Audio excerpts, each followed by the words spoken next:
Ketika solusi selalu ditunda, masalah jadi warisan. Masalah yang kita hadapi hari ini bukan muncul tiba-tiba.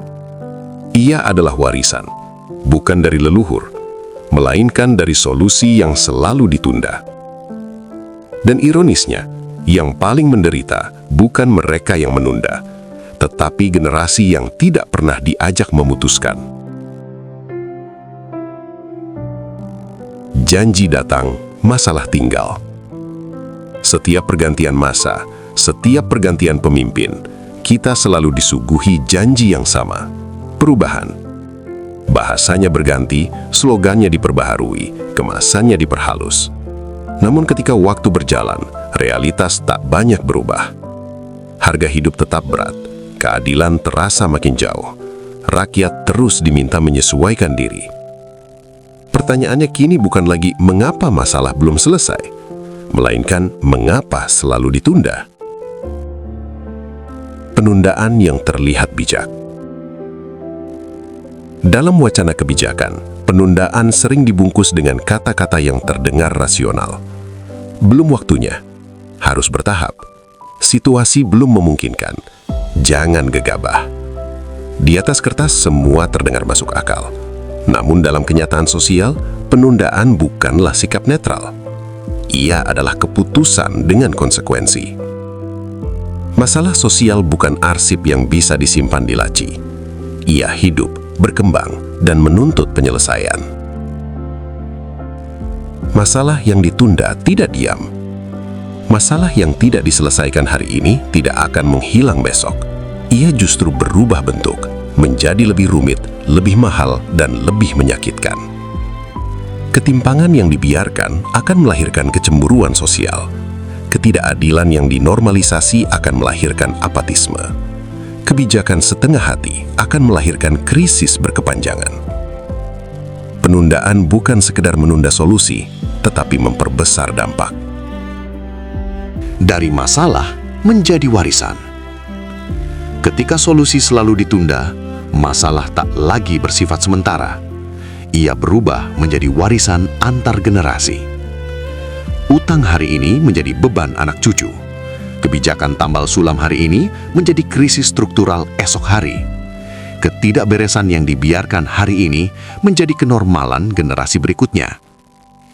Generasi baru dipaksa beradaptasi dengan masalah lama, masalah yang tidak pernah mereka ciptakan, tetapi harus mereka tanggung.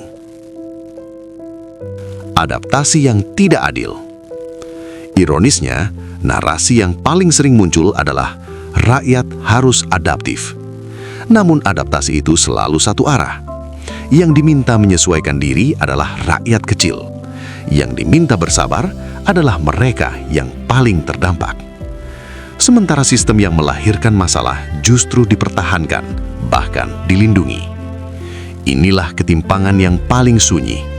Yang bermasalah tak berubah, yang terdampak disuruh kuat. Siapa yang diuntungkan dari penundaan? Penundaan jarang merugikan mereka yang berkuasa, justru sering menguntungkan. Mereka yang nyaman dengan status quo, mereka yang takut kehilangan kendali, mereka yang hidup dari kekacauan yang terkelola.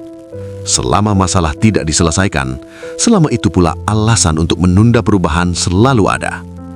Rakyat diminta memahami keadaan, sistem diminta dimaklumi, akar masalah yang tak pernah disentuh. Masalah tidak selesai bukan karena kurang ide atau solusi. Seringkali solusi sudah tersedia. Yang tidak ada adalah keberanian menyentuh akar persoalan. Solusi yang ditawarkan biasanya hanya menyentuh gejala, tidak menyentuh arah, tidak mengoreksi fondasi. Akibatnya, kebijakan terlihat aktif, namun perubahan tak pernah substantif. Masalah seolah ditangani, padahal hanya dipindahkan ke waktu lain. Harga dari sebuah penundaan.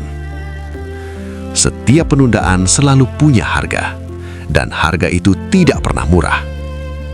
Semakin lama solusi ditunda, biaya sosial semakin besar. Kepercayaan publik semakin runtuh. Luka kolektif semakin dalam. Yang lebih berbahaya, masyarakat mulai terbiasa hidup dalam krisis. Bukan karena krisis itu wajar, tetapi karena harapan telah dikecilkan. Pilihan setiap generasi.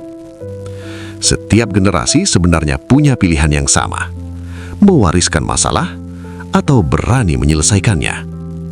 Menunda mungkin terasa aman hari ini, namun bagi generasi setelahnya, penundaan adalah ketidakadilan. Solusi yang berani mungkin terasa berat sekarang, tetapi jauh lebih ringan dibanding beban yang harus dipikul anak cucu. Masalah tidak diwariskan oleh waktu. Ia diwariskan oleh keputusan yang ditunda. Dan selama solusi terus ditangguhkan, selama keberanian untuk mengubah arah terus dihindari, masalah akan terus berpindah tangan dari satu generasi ke generasi berikutnya. Pertanyaannya kini bukan lagi apakah perubahan itu perlu, melainkan sampai kapan kita tega mewariskan masalah.